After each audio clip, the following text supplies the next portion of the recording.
Hey, we got Pierre Poilievre delivering a powerful speech. Afterwards, he's questioned where the CBC asks the dumbest question in Canadian history. Pierre absolutely humiliates this reporter. We've also got in another segment, the new CEO of the CBC, as Catherine Tate is gone now. The new CEO is absolutely terrified of Pierre Poilievre coming in and defunding the CBC. Check this out. So first up, we're going to take a look at the best segments here from Pierre's speech. We must lock arms with all of those economic interests in the States to build an American coalition against the tariffs and in favor of free trade between our two great countries.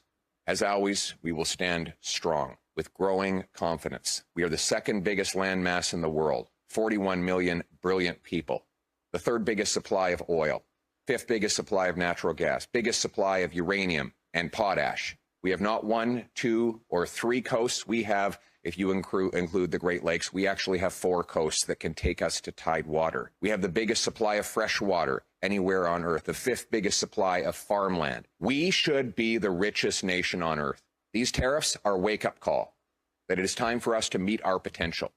It is time for us to be a country that can trade with itself, a country that builds homes quickly for its youth, a country that allows entrepreneurs to succeed quickly and profitably so that success is once again rewarded, a country that allows hard work to pay off, a country that harvests its own resources, that secures its borders to protect its people, that builds its military to protect its sovereignty, unites its people to protect our common history and common future. We will always put Canada first, today, tomorrow, and forever. Let's bring it home. So the timing of this is good. Pierre needed to speak up. He's come out here with a strong speech. So just hours ago, Trump said on Truth Social he believed Canada would, quote, cease to exist as a viable country, unquote, without the U.S., and hinted again that he won't end the tariffs until we become the 51st state. So I want to know, at what point is Canada's relationship with the U.S. beyond repair? And is there even a path forward for reasonable negotiation with someone like him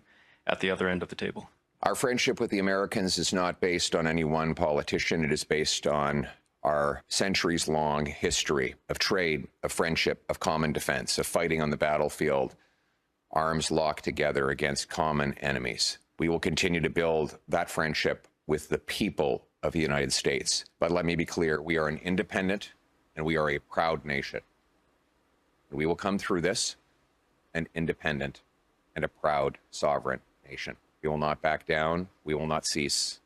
We will continue to march forward as proud Canadians. Thank you. It's amazing how much turmoil we're going through because of Justin Trudeau. He put us in this position. He had to go and run his mouth about Donald Trump being the wrong guy who was elected and Kamala should have won, first female president, all that crap. Meanwhile, he's pushing Mark Carney to be the next leader of the Liberals. The hypocrisy's out of control. After looking at a whole bunch of comments, there's a lot of Canadians that are scared. It seems very much like Donald Trump put in these tariffs based on real things. We have a major problem with this street fennel in Canada, major street candy labs, but there was no way to satisfy that need. This is really about crushing our country and taking it over. And because as Pierre mentioned earlier there, all those natural resources, all our minerals are uranium, high-grade uranium. Canada has it all, and it would be much better for America to have all of our resources. I think that's really what he wants, is just to have a legacy as the guy who doubled the size of America, brought in all these resources, increased the size of the country. I don't think there's any satisfying Donald Trump. I mean, we've got Harrison Faulkner here from True North saying basically the same thing.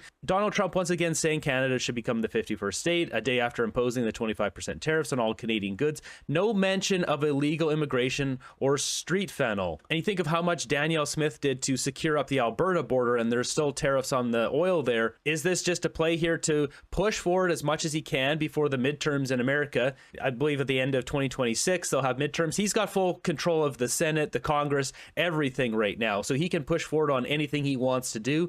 Is this his move now to go and try to expand America, take over Greenland, add a whole bunch of defense and security to Greenland, to Canada, and make this all one big country? We must put Canada first. And that is why common sense conservatives condemn President Trump's massive, unjust, and unjustified tariffs, which will damage both American and Canadian economies. Canada is the United States' closest friend, greatest ally, and, most important, neighbor.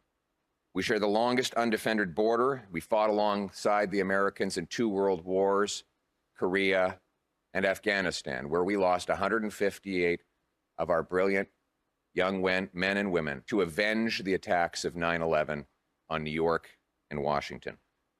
There is no justification whatsoever for these tariffs or this treatment. Canada will never be the 51st state. We are an independent, proud, and strong nation. Justin Trudeau put us in this mess, and we are really screwed right now. We don't have any power. Whether Poilievre's saying we'll never be the 51st state or not, we don't have the power. We have to get rid of Justin Trudeau. We have to pressure the Liberals to just crawl into a hole and just stay away from us. The Liberals have been an absolute disease in our country. There's no other way to say it. Next up, we got a reporter here asking Pierre Poilievre to step aside. It's the most bizarre thing you've ever seen. So we're going to switch the angles here. First off, from the reporter's side here, it's this lady right here who asked the question. I'd like to hear from local media. Please, do you believe the government's promise of $155 billion in counter tariffs is enough? And what would you do differently to get the president to change course? And to clarify your last question, are you saying that you would step aside and not compete for the head of the country to allow us to get through this crisis? Or I'm unclear about your answer to the last question. To step aside, not compete? The nonsense that comes out of the CBC is so stupid. So we'll jump back to this one so you can hear his actual response. Well, I find it a strange question. Your CBC is asking me to step aside in the next election. It's a very strange request. No, we're not going to suspend democracy. The Canadian people run this country, and they will choose the next prime minister. Thank you very much. Next question. Thank you. Next question. Owned. That's probably one of the stupidest questions I've ever seen in any one of these press conferences. Another reason to defund the CBC. So we're getting to that next. The new CEO is terrified of Poilievre. Honestly, being mind-numbingly stupid must be a prerequisite for working for the CBC. Good grief, what a ridiculous, stupid question. I seriously wish he whipped out an apple and took a bite before replying. What an insidious question from a state broadcaster. Do you need to have any more proof there's no role for such media in society? That pretty much confirms CBC won't be around much longer. What a truly ignorant question. Blame on CBC. A journalist actually asked that question. The humiliation is beyond belief here. Something I want to share here is that we've got grocery stores now putting Made in Canada stickers on certain products. Next up, we've got the new CEO of the CBC. And listen to her talk about Pierre Poilievre defunding the CBC. She is absolutely terrified. It's 1.4 billion. That's a lot of money. I understand these are big numbers, but it supports all of what we do. And so $1 billion, considering that he's talking about CBC, the math just doesn't work because, you know, there's not much left for French services. If we are imagining like that we are going to go forward with only French, the math just doesn't work. There's a serious risk that it would, in fact, cripple not only the... Just to clarify here, from what I've heard of Pierre Poilievre, he's going to completely defund the English CBC. I think he's still going to have some funding for the French Radio Canada because there is limited services. There's no one else, I believe, out there. So if he defunded it, there essentially wouldn't be news where Radio Canada serves in Quebec. Something along those lines. The English service, but also the French service. So I'm having a difficulty just reconciling all of that. And I think it's normal because we're at the pre-election stage and maybe the promises are not that fleshed out. What I'm saying is let's have a real conversation. They're pretty fleshed out. Even the interviewer here asks her and says, what do you think about this? When Pierre Poilievre mentions defunding the CBC, it's the biggest point of cheering, of rally